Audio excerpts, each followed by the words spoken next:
पूजा सबकी करो, लेकिन मानो एक को। अगर तुम एक को मानोगे तो वो तुम्हें हर जगह से निकाल देगा। श्रद्धा से करो। एक कन्या होती है, उसका विवाह होता है, विवाह के बाद उसका एक पति होता है, ससुराल जाती है। ससुराल में बहुत सारे लोग होते हैं, सास जी है, ससुर जी होते हैं, देवर जी होते हैं, जेठा जी होते हैं, और एक उसका पति भी होता है। पर उस कन्या का जो समर्पण है वो अपने पति में होता है। क्या वो सास की सेवा नहीं करती? करती। क्या वो देवर को खाना नहीं खिलाती? सबका सम्मान करती है, सबको हाथ जोड़ती है, लेकिन अपना जो आत्मसमर्पण है वो अपने पति में करती है। उसी प्रकार ये देवी देवता घर में ऐसे हैं जैसे जेठ जी, सासू जी, ससुर जी, देवर जी, ऐसे ऐसे। आपका समर्पण एक में होना चाहिए। आप कृष्ण को मानते हो तो कृष्ण को अपने आप को समर्पण करो। राम को मानते हो तो राम को अपने आप को राम को दे दो। हे प्रभु, मैं आपका हूं और तू मेरी जिंदगी में राज कर, जैसा चलाना चाहे। देखना आपकी जिंदगी बहुत सुंदर हो जाएगी। सुंदर। और इधर देखो मेरी तरफ, अगर आपके जीवन में आपका इष्ट नहीं है, कोई भगवान नहीं है, तो आपका जीवन ऐसा है जैसे सब्जी है। सब्जी बनी तो बहुत प्यारी है, पर नमक नहीं है। हमारे संत लोग, वैष्णव लोग नमक को राम रस कहते हैं। क्या कहते हैं? राम रस। सब्जी बहुत सुंदर बनी है, पर सब्जी में राम रस नहीं गिरा, नमक नहीं गिरा, वो आनंद नहीं। उसी प्रकार ये बात गोस्वामी जी ने अपने रामचरितमानस में कही है। कैसे? बुद्धि बड़ी, चतुराई बड़ी, सुंदरता तन में प्रगट है, मान बड़ो धन धाम बड़ो, यश कीरति हो जग में प्रगट है। झूमत द्वार गजेंद्र हजार, सो इंद्रों से कछु नाहि घटी है। तुलसी जगदीश की भक्ति बिना, जैसे सुंदर नारी की नाक कटी है। दिव्य अलंकारों से सुसज्जित सुंदरी हो, पर नाक का विहीन हो जाए, नाक कटा हुआ हो तो सारा सुंदर चौपट। उसी प्रकार जीवन बहुत सुंदर मिला है, पर जीवन में यदि भगवान की भक्ति नहीं मिली, तुम्हारा एक जीवन में आपका इष्ट नहीं आया, ये जीवन में बेकार। सब्जी में राम रस नहीं गिरा तो सब्जी। जीवन में एक इष्ट अवश्य होना चाहिए। ओ भगवान आपको कहां से कहां पहुंचा सकता है। बस एक निवेदन है, उसमें समर्पण करना है। कैसा? अनन्या चिंतयन्तो मां ये जन पर्युपासते तेषां नित्ययुक्तानां योगक्षेमम्। भगवान का वाक्य है कि जो अनन्यास होकर के केवल मेरा आश्रय लेता है, अर्जुन अभयत्वम् योगक्षेमम् वहाम्यहम्, मैं उसको बड़ी से बड़ी परेशानियों से भी निकाल देता हूं। कृष्ण कह रहा है, अगर कोई मुझ में आत्मसमर्पण कर देता है कि हे प्रभु, मेरा कोई शक नहीं है, केवल तू ही तू है, तो चुटकियों में भगवान उसकी रक्षा करता है। रक्षापेक्षा अपेक्षा दूसरा सूत्र है। भगवान हमारी रक्षा तब करता है जब हम भगवान को अपना रक्षक मानते हैं। और सुधा बेटा भगवान सुना भगवान को भी एक लाना पड़ता है, एक में अपना आत्मसमर्पण करना पड़ता है। भगवान तुम्हारी हर कार्य करने के लिए स्वतः प्रकट हो जाए किसी भी रूप में। सोचिए जरा, महाभारत काल में जिस द्रौपदी के वस्त्र हरण हो रहे हो, द्रौपदी चा परित्राता येन कौरव कस्मला पालिता गोप सौंदर्य सकृष्णा द्रौपदी चा परित्राता, द्रौपदी को 20 सभा में लाया गया, उसके वस्त्रों का हरण किया गया। द्रौपदी कभी अपने पतियों को देखती है, कभी पितामह भीष्म को देखती है, कभी धृतराष्ट्र को देखती है कि कोई तो होगा, लेकिन कोई नहीं आया।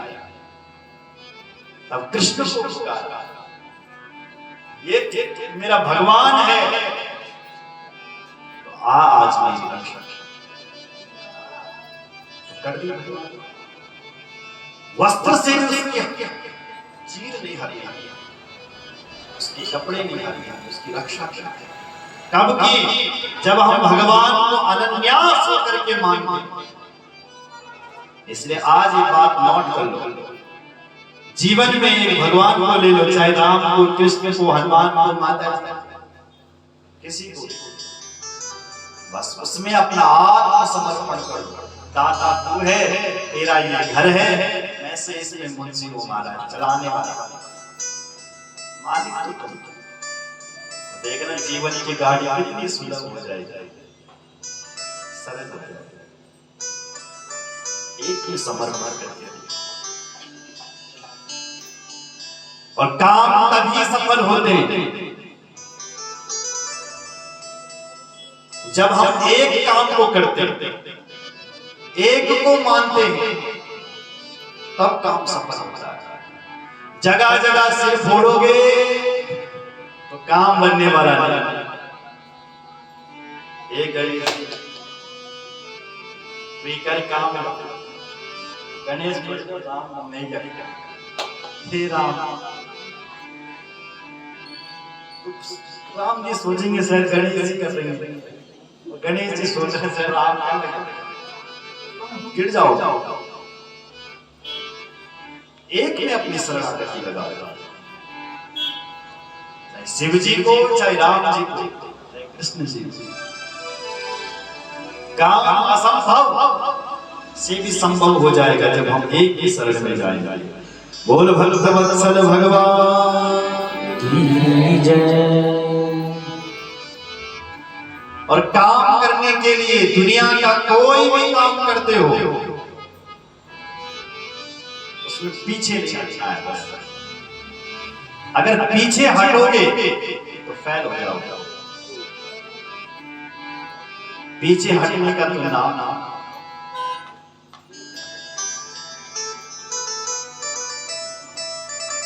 एक में शरणागति है, एक में समर्पण है, तो भगवान उसकी रक्षा करने लगे। आइए महादेव के नाम का जय जयकार करते हुए आगे की कथा में रुद्र संहिता की सृष्टि खंड में हम प्रवेश करते हैं। बोले शंकर भगवान की जय, व्यास जी महाराज की जय। व्यास जी ये कथा सुना रहे हैं, इधर सूत जी महाराज सुना। जगतः पितरं संभो जगतो मातरं शिवा तत्पुत्रं च गणाधीशं न त्वेतद्वर्णयाहि। रुद्र संहिता में प्रवेश करते हुए कहते हैं, जो जगत के माता पिता जगतः तरा शंभो जगत मातरम शिवा। जो जगत के माता पिता हैं भगवान शंकर और मां पार्वती, उनके जो पुत्र हैं, जो गणों के ईश हैं, गणेश हैं, उन सबको हम प्रणाम करते हैं। प्रणाम किया महाराज और फिर इस रुद्र संहिता में प्रवेश। सौनक जी ने पूछा, गुरुर्व्यासस्य सद्भक्तिया समासाद्या कृपां परम सर्वं ज्ञातं विशेषेण सर्वसार्थं कृतं जनो। हे व्यास जी के शिष्य सूत जी महाराज, आप शास्त्रों के ज्ञाता हैं, शास्त्र तो आपकी जुबां पर रहते हैं, इसलिए महाराज आप भगवान शिव के चरित्रों को हमें सुनाएं। हम मां पार्वती के चरित्रों को भी सुनना चाहते हैं। इदानीं कथया प्राज्ञा शिवरूपमनुत्तमं दिव्यानि वे चरित्राणि शिवयोरप्यविशेषता। शिवजी के और मां पार्वती के हमें दिव्य चरित्र सुनाई। सूत जी से जब ऐसा निवेदन किया तो सूत जी मुस्कुरा पड़े और मुस्कुरा करके बोले, हे सौनकादृश्यों, आपने मुझे पावन कर दिया। भगवान शिव की कथा सुन करके, पूछ करके तुमने मुझे भी पावन कर दिया, क्योंकि कथा सुनने से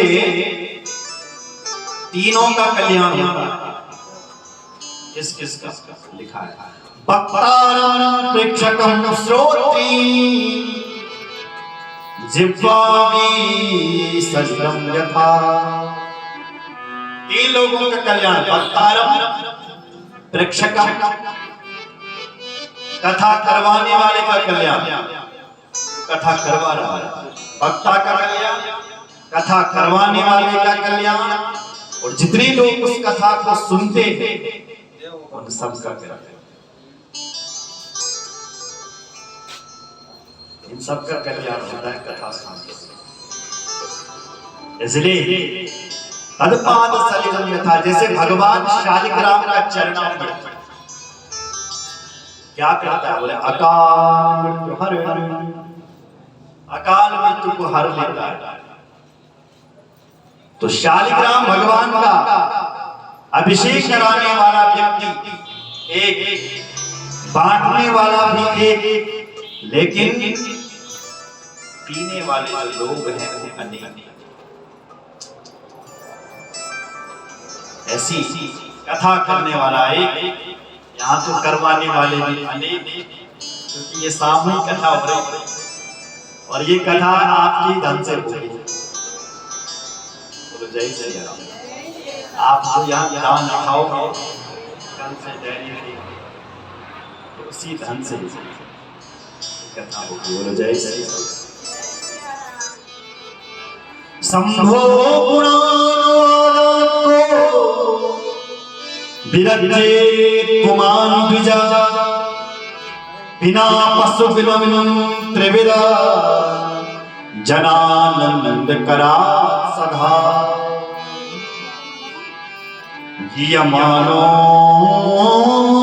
विनश्चैव भवरोगो शवोऽपि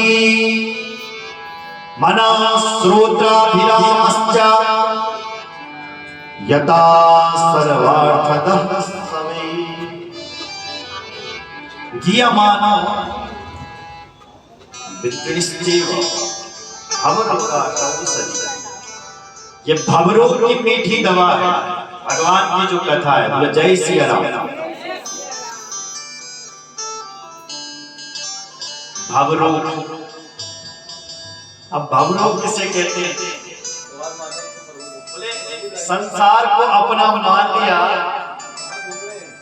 उस परम पिता परमात्मा को हमने भूल लिया और इस संसार को अपना समझ लिया, यही सबसे बड़ा भवरोग है। सुन रहे हैं? ये संसार हमारा नहीं है।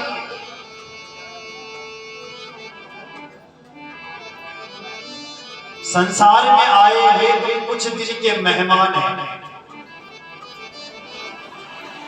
मैं ये नहीं आऊंगा कि खाली हाथ आए हो, खाली हाथ जाना है, कुछ मत करो, भजन करो, ये बात नहीं कहूंगा। खाली हाथ आए ये बात सत्य है, खाली हाथ जाएंगे ये भी सत्य है, और जो ये बीच का समय है इसमें तुमने क्या क्या किया ये महत्वपूर्ण लगता है। तुम ऐसा क्या करके गए जो तुमने इतिहास बचा दिया? तुम ऐसा क्या करके गए जो आगे की पीढ़ियां तुम्हारा नाम ले? ये सोचोगे तो जैसे अपना जीवन आधा तो लगा दो अपने लिए,